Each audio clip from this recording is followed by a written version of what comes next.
¿Cómo están? Pues estamos aquí de nueva cuenta con un tema muy bonito y ya en una representación, pues de alguna forma recreativa, a darle un tributo a un juguete mexicano, a una muñeca de origen mazahua. Ella lleva por nombre María.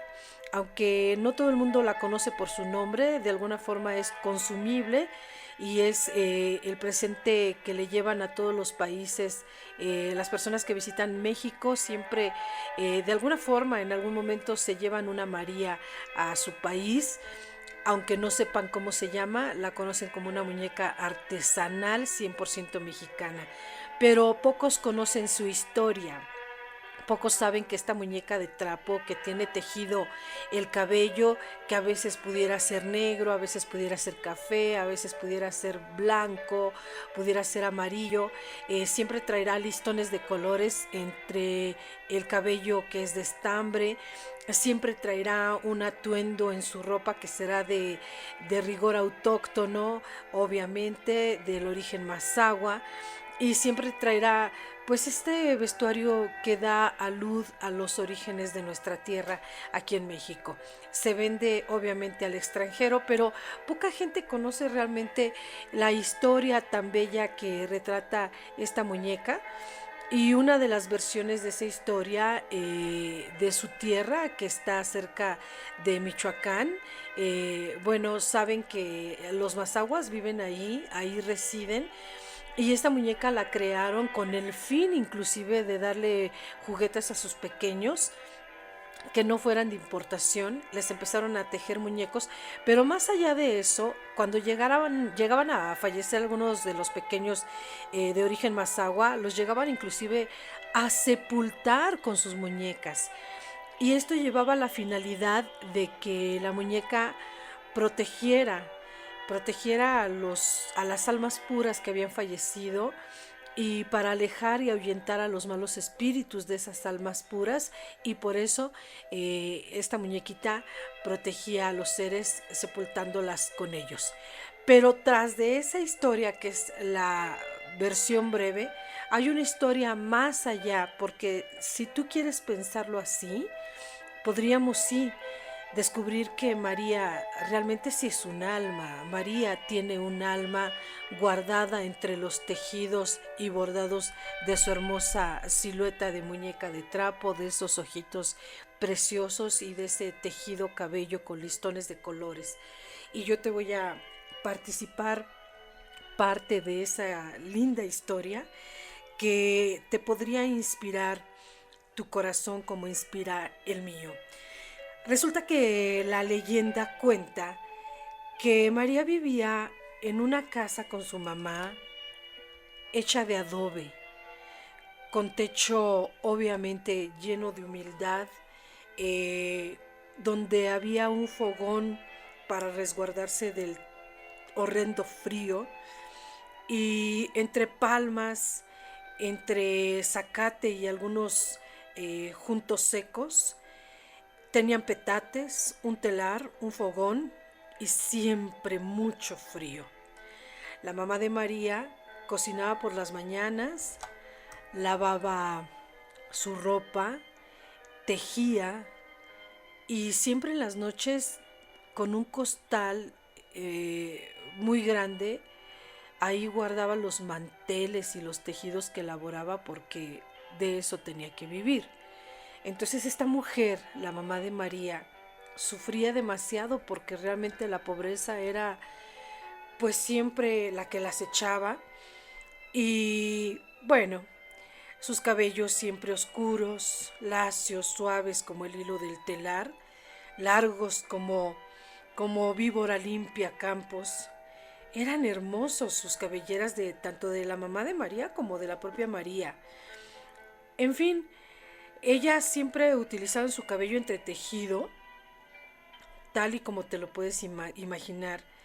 Ellas comían tortillas, café, frijoles, y lavaban ropa en el río, guardaban rebozos, servilletas y mantelitos en ese costal del que tanto te he platicado, porque de alguna forma podríamos decir que ellas sobrevivían a esa triste pobreza, sobre todo la mamá de María para subsistir.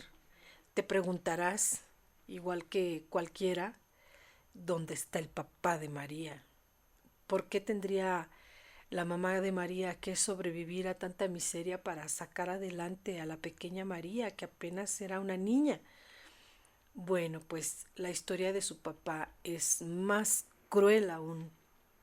Su papá era un hombre que trabajaba con una mula, obviamente en el campo, obviamente labrando tierra, cosechando, trabajando milpa, pero tenía que suceder en algún momento algo catastrófico para ellas. Y es el momento en el que se enteran que el papá de María ha sufrido un terrible accidente y ha quedado sepultado en el desborde de un gran arenal y con su mula entre las piedras pierde la vida. Así sucede con este hombre que no tiene oportunidad ni siquiera de despedirse de su esposa, la mamá de María, ni de su hija. Al transcurrir del tiempo, entonces es como ellas empiezan a tratar de salir adelante.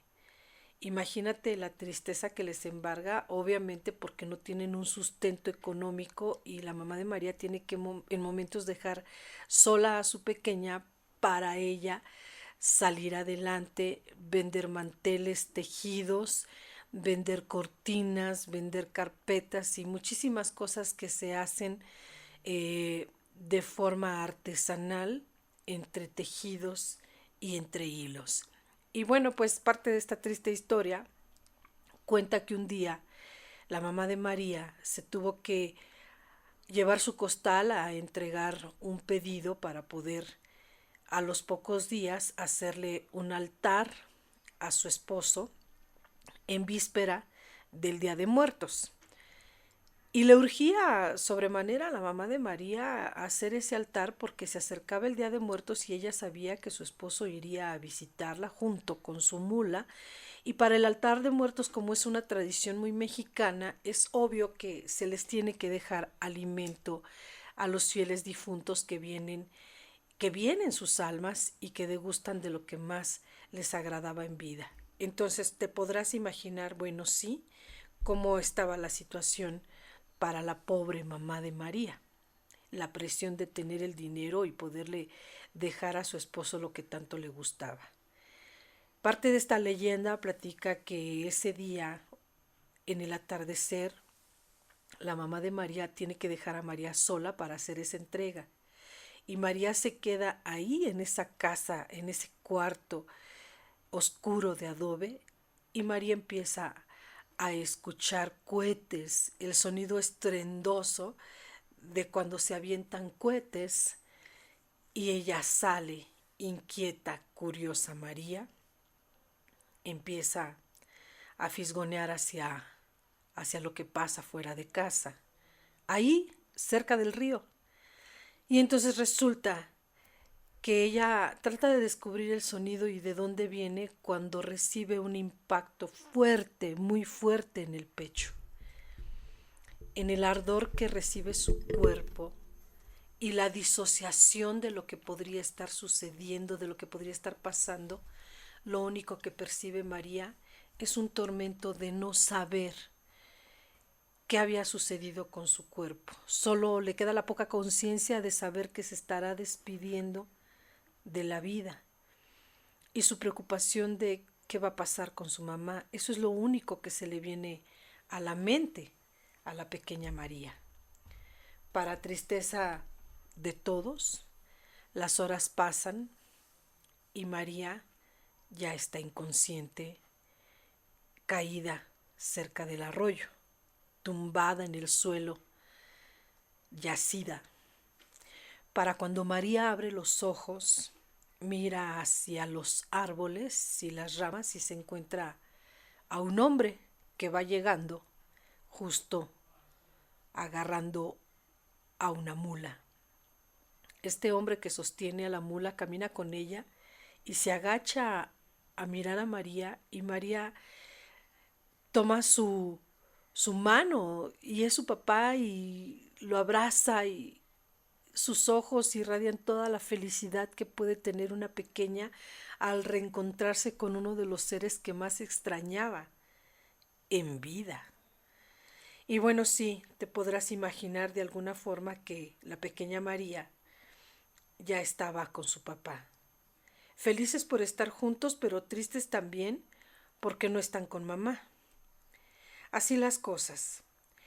Lo más triste de esta situación y que te puede atormentar, obviamente, ¿qué pasa con la mamá de María?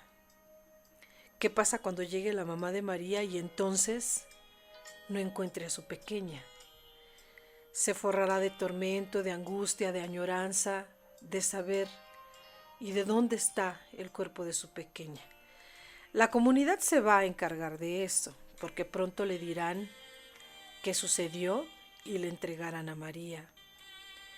Cuando esto sucede, la mamá entra en una profunda tristeza. La mamá de María por días enteros encerrada, sin pensar más que en la pérdida de su pequeña. Lo único que le queda es agarrar ese costal viejo donde guarda sus hilos y empezar a tejer y a tejer una muñeca justo con las características de su pequeña María, peinada como María, con esos listones de colores que le ponía entretejidos en el cabello y con la ropa de los mismos colores que usaba María. Y así sucede. En la profunda tristeza, la mamá de María se recuesta en un petate, abrazando a la muñeca, y de dolor llega al sueño profundo. Para cuando abre los ojos, la mamá de María, la luna se refleja en ellos con tanta luz que no podrías imaginarte la felicidad que tiene la mamá de María al encontrarse con su esposo, María, y su mula. La felicidad es tan intensa para esta mujer que ya no queda nada más que no despedirse nunca, abrazarse y caminar juntos a la misma dirección. Para la comunidad es una fuerte sorpresa llegar y saber que, pues después de varios días no saben el paradero de la mamá de María, no se aparece, no sale de su casa y alguien tendrá que ir a buscar qué sucedió. Abren la puerta, se corre la voz, porque hay un cuerpo tendido en un petate con una muñeca abrazada, todavía con lágrimas que habrían rodado de su rostro, lágrimas ya secas, y ahí está tendido el cuerpo de la mamá de María. La única herencia que puede tener esta historia es que a partir de ahí, después de haber partido para siempre la familia de María, lo que hace la comunidad pues es empezar a tejer. Toman el ejemplo de lo que hiciera precisamente el Día de Muertos, porque te sonará increíble que fue justo el día en que la mamá de María esperaría la llegada de su esposo amado. Justo ese día, cuando llegó su esposo amado y María, ella ya estaba lista para acompañarlos. Y bueno, pues ya te decía, la comunidad empieza a tejer y a tejer. Y esta hermosa comunidad Mazahua le dan el nombre a la muñeca, porque la muñeca no podría llamarse de otra forma que María. Esa es la dulce historia, la triste historia y fugaz de amor entre la pequeña María y ese legado maravilloso que tiene México en la comunidad Mazahua y ya es al mundo. Una muñeca que al día de hoy se parece a muchas pequeñas y a muchos pequeños, rubios, morenos, cafés, de cabello entrelazado, siempre tejido con listones de colores que representan la comunidad Mazahua y que siempre serán muy parecidas entre ellas. ¿Y por qué no van a ser parecidas entre ellas todas esas muñecas? ¿Por qué no será si todas son María? Muchísimas gracias. Yo soy Cristina Vargas. Espero que te agraden estas bellas historias y que me sigas escuchando a través de podcast y obviamente en cualquier video que puedas ver y que te suscribas, obviamente porque tenemos todavía mucho más que dar. Gracias, hasta la vista.